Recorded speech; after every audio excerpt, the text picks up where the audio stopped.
What's up, guys? So I'm Fan 101 here, and straight to the camera. And this is my Bound for Glory review. Now, as of recording this, I just watched Bound for Glory earlier this morning.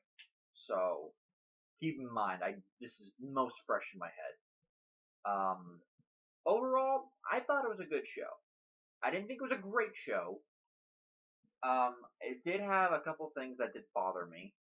But other than that, I didn't think it was a bad show. Some people are saying, again, the guys on 411, like Larry Sazonka, or however you say his last name, he wasn't the biggest fan of this show. He did compliment it at times, but at times when he does complain about something, like he did have a couple complaints I have to totally agree with. I'll get the Gail Kim and Maria later on. Oh, you're gonna want to hear that. But some of the things he ragged on, I just thought, dude, not that big of a deal. I guess in some ways the way that the 401 guys look at matches are different from the way we look at matches. I don't know. It's like when Dave Meltzer looks at freaking Shawn Michaels and The Undertaker from WrestleMania 25 and doesn't give it 5 stars. What a dumbass he is, apparently. It's just one guy's opinion. So anyways, the show started out with Broken Matt in a pre-tape segment playing the piano, and we see King Maxwell next to him playing on a little baby piano. And then he talked about the show, and there's deletion of Decay. I hope I'm doing that accent right. It was enjoyable. The opening match of the show was, of course, they did this a la WCW, was the X Division title match between DJ Z. 4:30, Mom. Did anybody communicate in this house? Jeez. I already told Dad twice. I don't get it. Anyways, back to the pay-per-view. So yeah, Bound for Glory. Bound for Glory started off. Bound for Glory started off the X Division title match. It was DJ Z defending the, and what was actually a pretty cool entrance, I gotta say. I like DJ Z's entrance. He was defending the title against Trevor Lee. Now, I can only assume. Let's just look at the build-up for this one. Wasn't much build-up considering how they treated the X Division for the last couple of years, especially for the last year. This past year. So, here's what happened. Last week on Impact, which we thought was going to be the final episode, thankfully not so much. We got a mysterious buyer to whoever paid off TNA there for a moment. So DJ Z defended the title against Trevor Lee a few weeks ago, and then last week defended the title against Eddie Edwards. Now, the thing that shocked me was that we didn't get a fatal. I thought, and you can see my TNA Impact review that as of recording this, I literally just posted earlier today. My original thought was going to be, DJ Z is going to defend the title in a fatal 4-way match. The same kind of fatal 4-way match we probably would have seen at Slammiversary, except maybe make it an Ultimate X match or change the outcome. Was I going to enjoy it? Hell yeah, I was. But still, I was going for something different. Well, we got different because last week, around the same time that episode of TNA aired, Drew Galloway got hurt, and he couldn't compete in the Grand Championship final against Aron Rex. And they ended up replacing him with Eddie Edwards, which, both in storyline and in match quality, it makes sense. Eddie Edwards is a great wrestler. Anybody who's seen his work knows that. And he lost by split decision to Drew Galloway a couple weeks ago on Impact. So it kind of makes sense because the guy never got pinned to lose his match. They've actually been protecting him. Eddie Edwards has actually been protected since losing the X Division title to Bobby Lashley, which I was actually somewhat shocked. I thought he was going to get, hang on, I thought he was going to get, freaking buried under the sun or something, or taken off TV until Davey Richards comes back. I have no idea when Davey Richards is coming back. Hopefully soon. My original idea was to give like 20 minutes, 25 minutes to Davey Richards and Eddie Edwards for the X Division title at Bound for Glory. That would have been awesome. Richards is still out on injury, so it probably just wasn't in the cards. So instead, so that kind of fucked up plans. So Edwards had to be put in the Grand Championship match. We got no mention of Andrew Everett. So, and Gregory Helms wasn't even at the show, at least from what I saw. So it was just Trevor Lee and DJZ in a straight up singles match. My thoughts? This is a pretty damn good singles match. I had fun watching this match. Some people didn't, obviously, like the 411 Mania guys, but I did. I had a lot of fun watching this match. This is exactly what it needed to be. A nice, somewhat fast-paced match that got the crowd going for the rest of the show. They did that for the Cruiserweights back in WCW, so I can understand why they did it here. This was a great match, I gotta say. Not a great match, a pretty good match.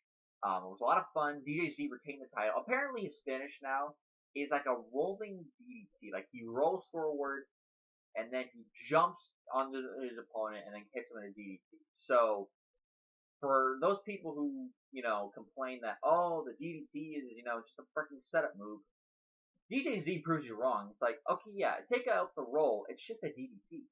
So, yeah, DDT is still somewhat, good as a finisher. DJZ proves that. So, there's that.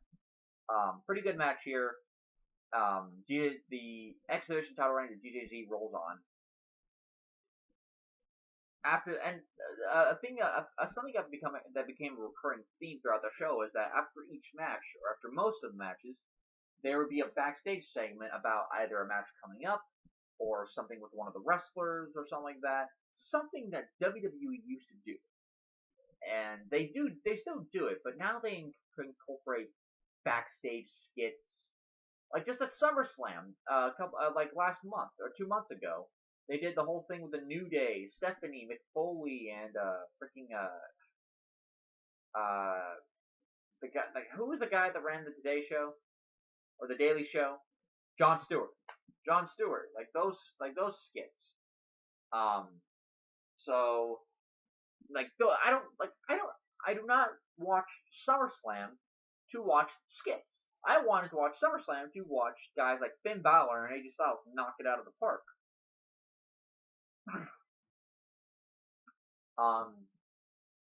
With that said, thankfully TNA decided not to take that route. They just did normal backstage segments. Drew Galloway. This is the first backstage segment. I feel bad for Drew Galloway, and just by listening to this promo, he said that he's worked everywhere, and all of a sudden, he gets injured. Now, and he said, look, I don't care. I'm going to compete tonight. And the doctor said, no, you're not going to compete tonight. We're not allowing it. Not one bit. And Galloway made an analogy of it. It's like when you play, like, in a baseball game, you get a concussion. And he's like, no, I want to play baseball. He's like, no, I may actually be making that up. He made an analogy.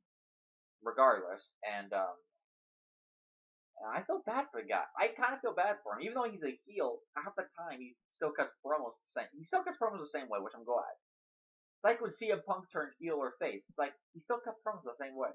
Didn't matter. Next was the Bound for Gold Gauntlet match. God, this match was just disappointing. It was good at points. And it showcased some guys that we didn't see on TNA TV in a while, like Tyrus, the Tribunal, Baron Dax, and Facile Baraka. The former Sylvester LaPorte and Marcus Louis from NXT. Not terribly recently, but Jesse Goddard and Robbie E, the bromance. But there are some Rockstar Spud, Braxton Sutter. I think the one guy that I just didn't like being in this match at all, was Mahabali Shera, who just sucks the shit. This guy just is ass. This guy is balls. I don't know why TNA still has him. In fact, I even said throughout the match, it's like they gotta put an X Division guy in. They still have a few.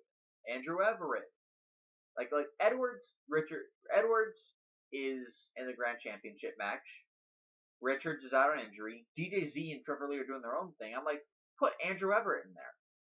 I mean, I don't know what the hell Tigre Uno is doing, although he's probably out of his way at the company by this point. So, Andrew Everett, there's someone who could have, take out Mahabali fucking Shera. Put in Andrew Everett. I'll bet you he would have made this match a little bit better by working with guys like a Jesse Goddard, like a Robbie, like Eli Drake. Maybe like Rockstar Spud and Braxton Sutter. Not fucking Mahabali Shera, who got eliminated a minute after he got in there, maybe even less. One of the right, I will say that the right man did win this match, which ended up being Eli Drake. Eli Drake ended up winning this match. Although the man who impressed me the most in this match was Jesse Goddard. I gotta say, Jesse Goddard is really improving a lot. And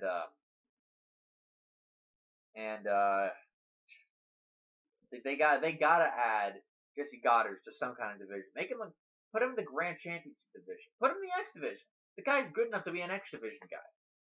Robbie E has improved a little bit, although he should stay stuck in a tag team because that's more his thing.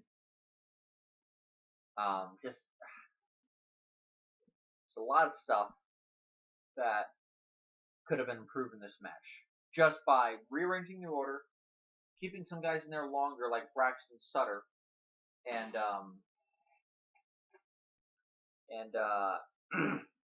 replacing Mahabali Shukovich with Andrew Everett, who is a million times the talent that Shera will be. Next, we had a backstage segment with what was it, Patrick Irvine, Robert Irvine, Maria Kanellis, Bennett. I just call her Maria Kanellis, and Mike Bennett, who were backstage basically gloating about themselves, saying that this is going to be their night. Robert Irvine, I got it, and he came to the aid of the honor of Gail Kim when Maria insulted her, saying that this was not Gail Kim's night. Even though she's being inducted to the Hall of Fame. Check your fucking glasses. Robert Irvine, I gotta say, if you put Robert Irvine was standing face to face with Mike Bennett at one point, and I gotta say, if I had to choose which one was a little bit more intimidating, Robert Irvine. Irvine looks like the type of guy you don't want to fuck with. Mike Bennett, despite being a pretty damn good wrestler, just looks like a schlub. Now, and they even made fun of this later on the show. Irvine looks intimidating. He looks like he could actually beat you up a little bit. After that, we had a match between Mike Bennett and Moose. God, that chant is over. Moose. I wish I could moose. What? My thoughts on the match? I thought it was a pretty good match. It wasn't a great match, but it did its job. It was a decently good match. Crowd firmly behind Moose on this one. And the commentary even said it best. It's like neither man really had an advantage for a long period of time in this match. It was very much back and forth, which definitely worked better here. Moose hit the Gates of Hell or something like that. It's like the Sky High move that Shera does. It's basically Titus O'Neil's Clash of the Titans, basically.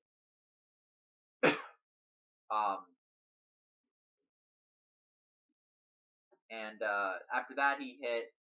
It's basically kind of like Kazuchika Okada's Rainmaker finisher, except instead of just being a clothesline, he makes it into a discus clothesline.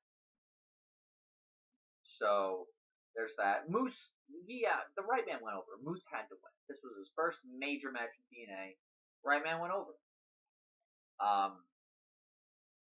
We had Aron Rex backstage basically saying, look, a fork was thrown at me. My entire, offense was going to be against Drew Galloway, and I have to renegotiate my own plans because now my opponent is Eddie Edwards, a completely different kind of wrestler. And they said this throughout the he said this in the segment, and they even said this in the one before the match started, that both Eddie Edwards and Aron Rex were both trained by Killer Kowalski, which is an interesting note. It got me thinking, what if, Damian Sandow should have faced Triple H on TV once, and saying, look, I was also trained by Killer Kowalski. Let's go. That would have been fun. Because Triple H would not have allowed him any offense. Overall, this match, I actually, some people didn't like it. Larry Zonka definitely didn't like it. I don't give a shit what he says. I actually really like this match.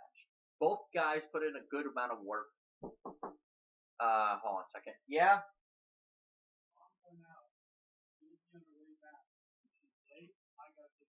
Okay. I'll make sure to be ready. I gotta get ready for school soon. I gotta somewhat hurry this up. So I thought this was a pretty good match. Both guys did a lot of offense. They did the round things, which I guess for the TNA Grand Championship match, the rounds are gonna consist of 5 minutes. Because if you remember, the tournament was originally 3 minutes each round, which I even said that was too short. They need to make it longer. So 5 minutes per round, yeah, I thought that works. That gives us 15 minutes of work total if it goes to a split decision fall, and that's exactly what happened here. Aron Rex won the first round. Eddie Edwards won the second round, and actually no, the other way around. Edwards won the second round, and Aron Rex won round 2 and 3. So Aron Rex was the new Grand Championship, but again, they protected Eddie Edwards. He did not get pinned here. In fact, Eddie Edwards, for a good portion of the match, I thought could have actually won. I'm like, oh my god, they're actually gonna give us like a swerve kind of decision and give Eddie Edwards the title. Like, that's awesome. But no, Eddie Edwards, lost by a split decision. So he was never counted out, never pinned, never submitted, never DQ'd. This was a very good match. I say check it out. It may not be your cup of tea. It was certainly my cup of tea. I enjoyed it. So, with that said, moving on to the next match here, because, again, running out low on time. Oh, for the match.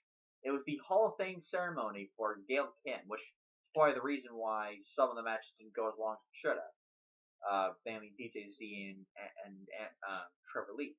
Well, that went like 11 minutes, so that was good.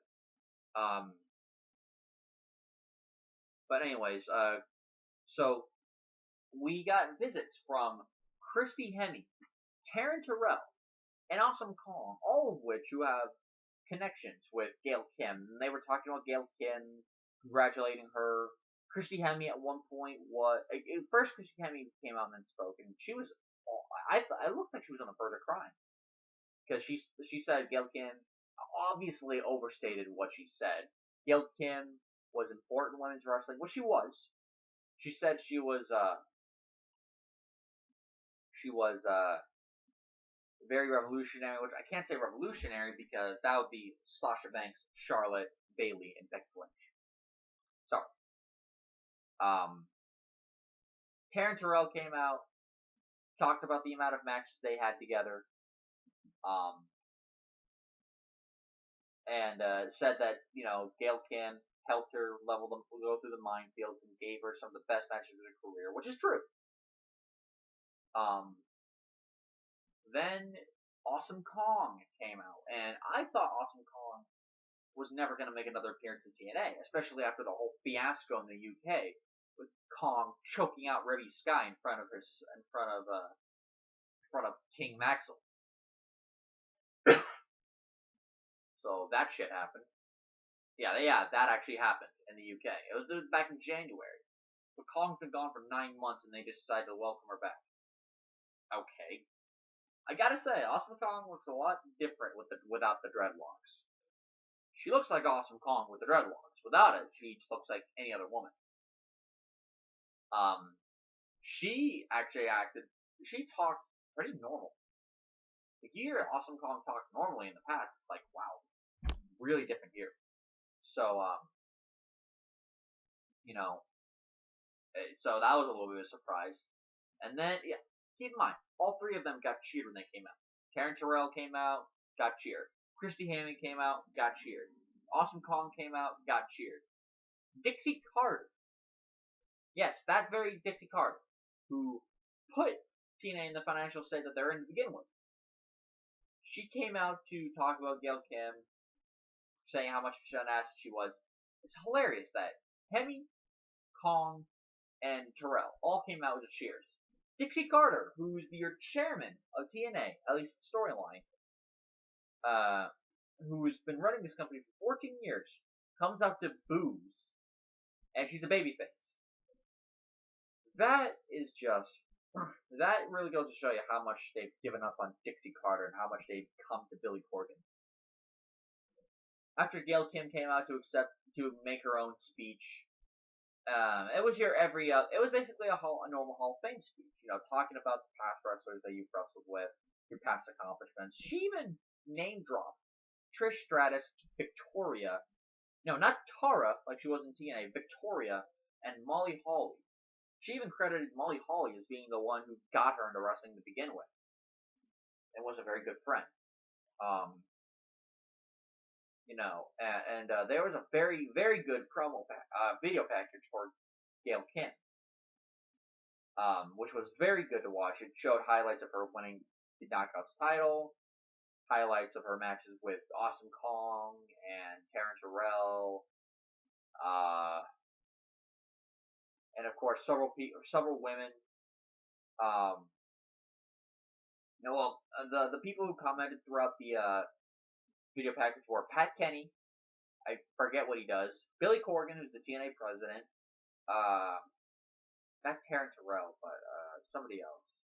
2 women commented. I think one of them was Christy Hemme, and the other one was Madison Rayne, who didn't even show up tonight to speak. Well, then again, it was mainly tonight of guest appearances. And Gail Kim, I almost forgot, also congratulated her husband, basically for sticking by her. Very much, loving husband-wife kind of thing. Gail Kim, something I could not get over was when Madison said that Gail Kim is one of the greatest professional wrestlers to ever live, man or woman.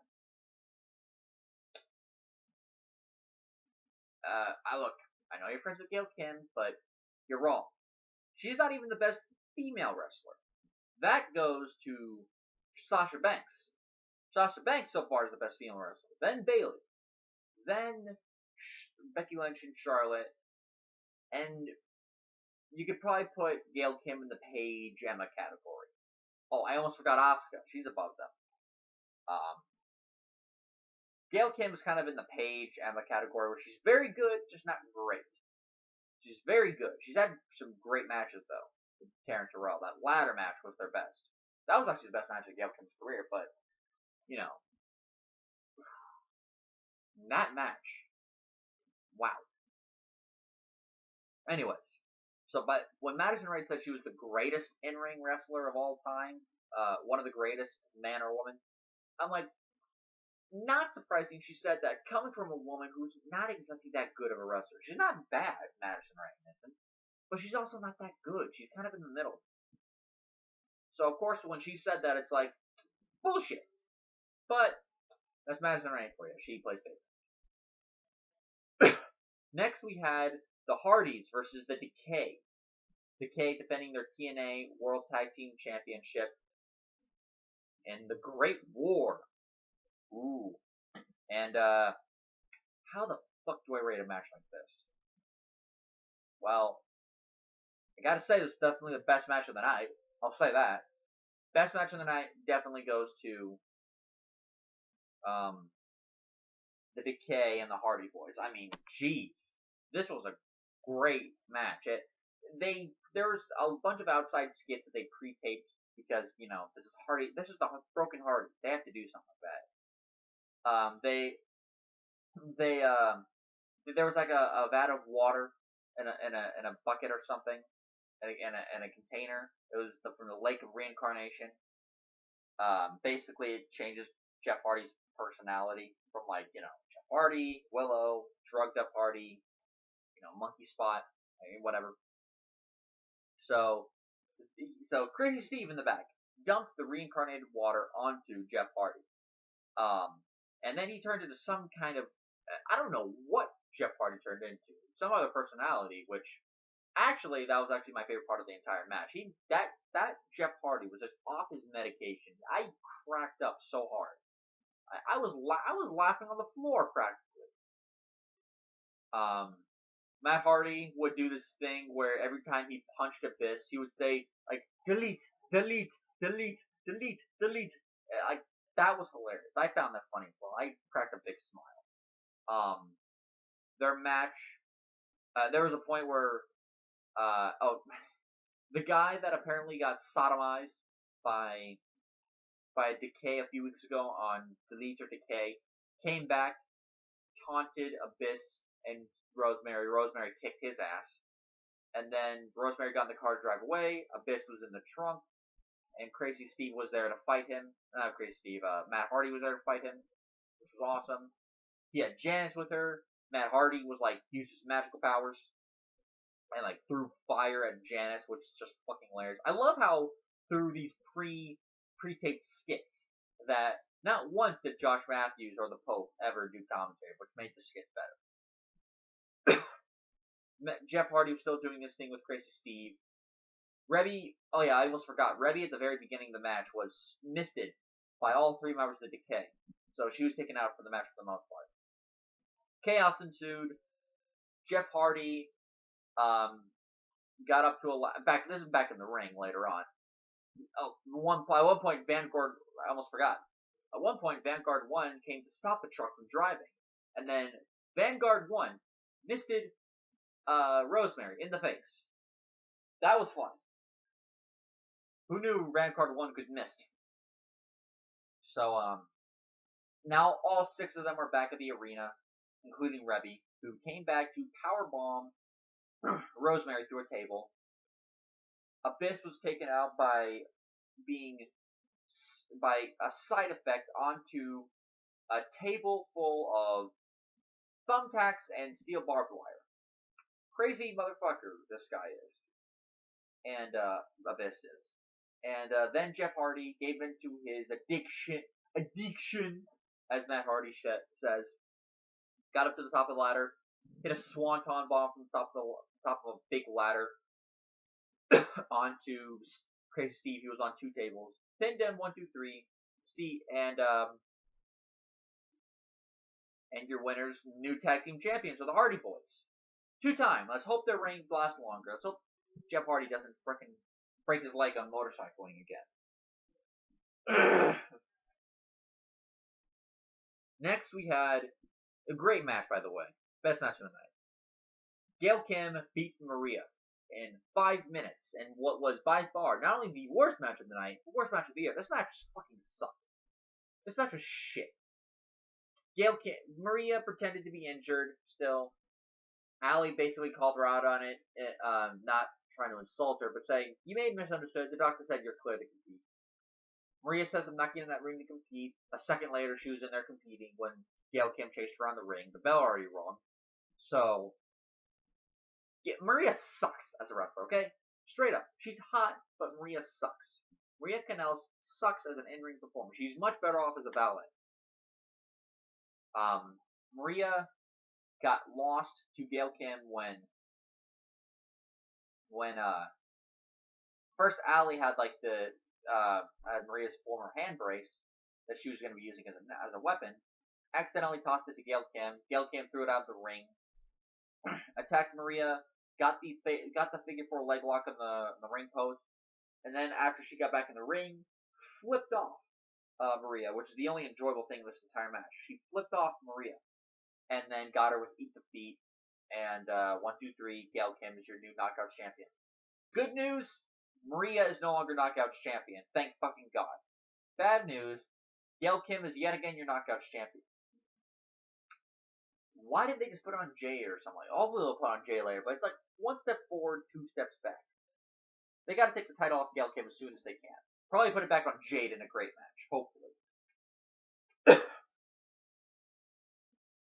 The only redeemable quality about this whole thing is that afterwards, Mike Bennett got on the mic saying that he and Maria were going to hijack Bound for Glory. They were going to shut it down.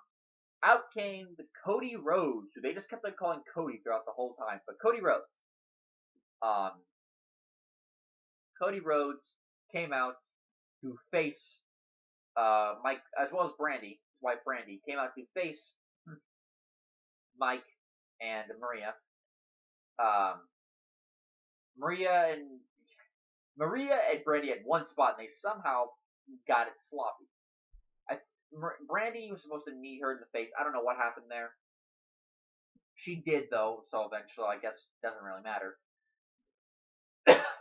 Cody Rhodes beat up Mike Bennett, hit him with the disaster kick, which they're calling it the Beautiful Disaster. And Cody Rhodes stood tall. So Cody Rhodes and Mike Bennett, they're going to be feuding. Hopefully it's a very good one. Hopefully Cody Rhodes sticks around in TNA, because I think he can make TNA a lot better. Next, Lashley defended the TNA title against EC3 in what I thought was a very good match. Again, some people didn't like it because there wasn't enough fire. I don't care. This match was very good. I liked it a lot. Not the best match of the night that went to the Hardys and Decay, but this was a very good match. Surprisingly enough, Lashley retained the title. I kind of thought, I wanted Lashley to win, but I predicted Lashley to win, but there was this feeling in my mind that EC3 was going to win. Lashley won. There was a bunch of near fall finishes, but the finishers, especially from Lashley's end. But Lashley won when he speared EC3 from the second rope in a corner, and 1, 2, 3, he won. So overall, I thought this was a pretty good pay-per-view event. Sorry, my throat's giving out on me. I gotta stop talking. But this was a pretty good pay-per-view event. I had a lot of fun watching it. You will too. Tune in next time, and I will be reviewing either Monday Night Raw. No, not even Raw. I'm gonna be reviewing the Destruction shows from New Japan. Just 2 matches from each show. The main matches, like the title matches and the number 1 contendership match between Kenny Omega and Yoshihashi. So until then, guys, see you next time, and peace.